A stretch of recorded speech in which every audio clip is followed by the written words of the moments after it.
Hello, my name is Charles, and in today's video, we're going to talk about what people truly benefit from in human interactions. And this is just one facet, but this is one thing that for sure people benefit from. I mean, they may benefit in all sorts of ways from auxiliary things like social skills and, opportunities and all that stuff.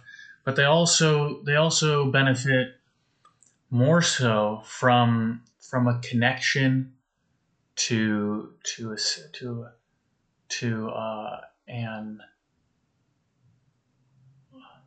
an absence of, or like a letting go of the defense mechanisms and ego, and just feeling connected and whole and with, or in other words, when you truly deeply understand someone, to the best of your ability, and it gets deeper and deeper always, but the more you understand someone and they feel seen and heard and kind of recognized,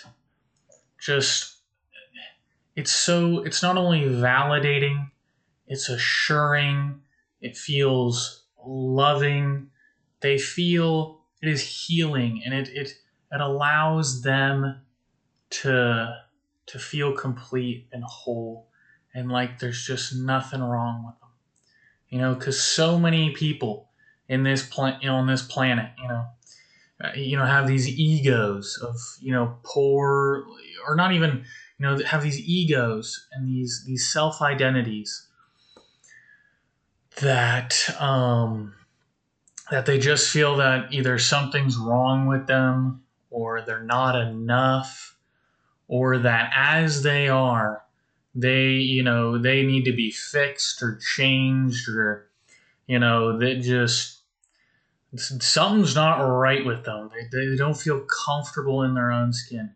And when you deeply understand and listen to someone, that is when, through, social interaction, whether it's, a devoted partner, a friend, your family, in all those instances, right? In all those ways we interact, if you truly listen and deeply understand, it has a healing, it has a grounding, and it allows them to be whole and complete as they are. Because when the key thing is, right, there's a difference here.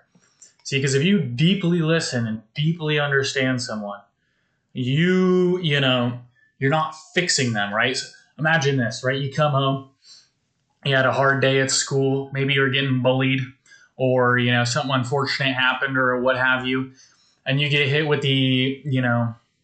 or you're struggling to do well in school and in life, and someone just tells you, get good, grow up, and you're the problem, and, fix it, and you're all you're thinking is stupid, and they just don't get it. What are you going to do? If you have the rebellious attitude, you push back.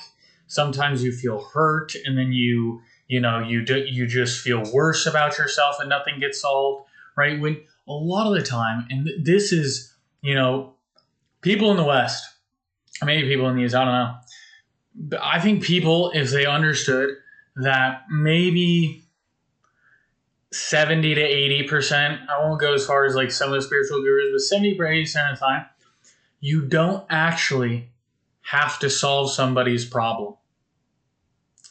Understanding what is going on, supporting them, deeply listening, and empathizing can be just enough.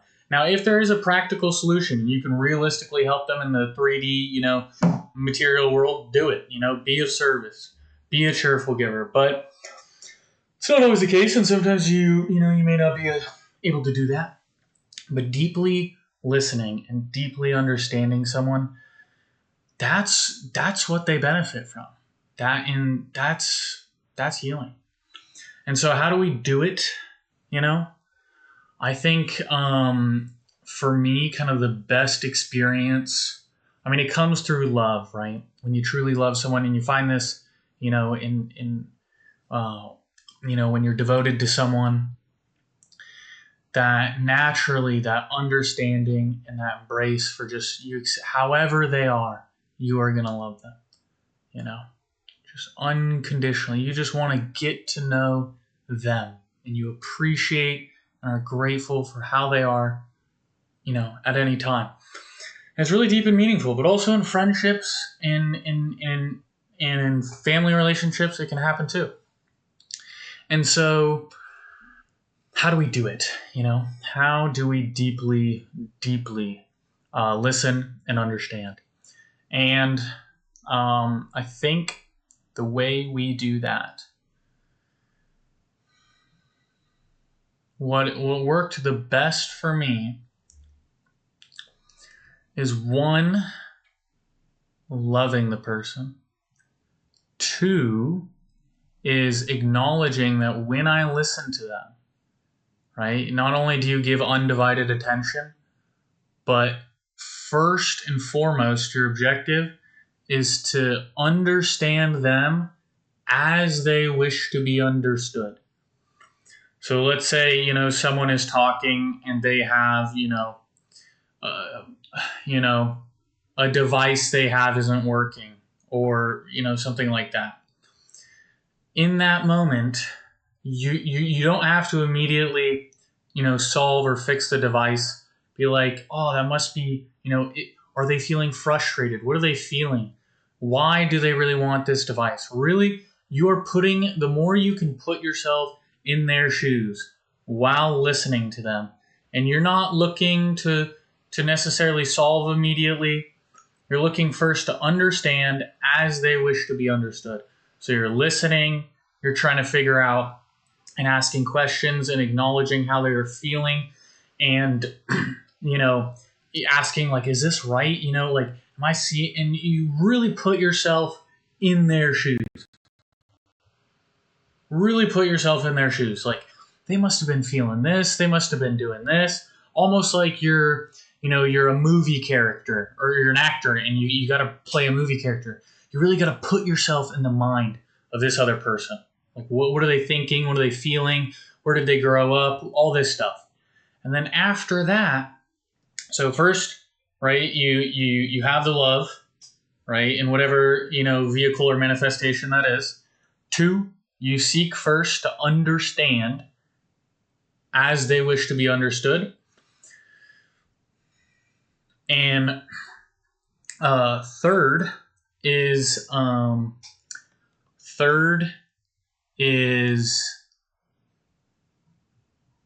just kind of a rule. I mean, this one's a little short, but you are seeking first to understand them. So, a lot of people, right, someone comes to them with a problem and they're like, my problem's 10 times worse. I got the super problem.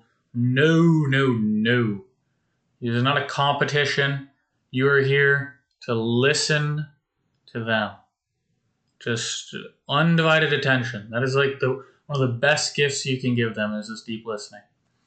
And then, so you're seeking first to understand, not to be understood. You're not there trying to give, I guess rule number 3 is you're not there to give your opinion on what they should do, what they should feel. You're not going to should all over them. These are the rules. And if you don't think and feel the way I do, then you need to be fixed. You're not there to do that. You're there to understand.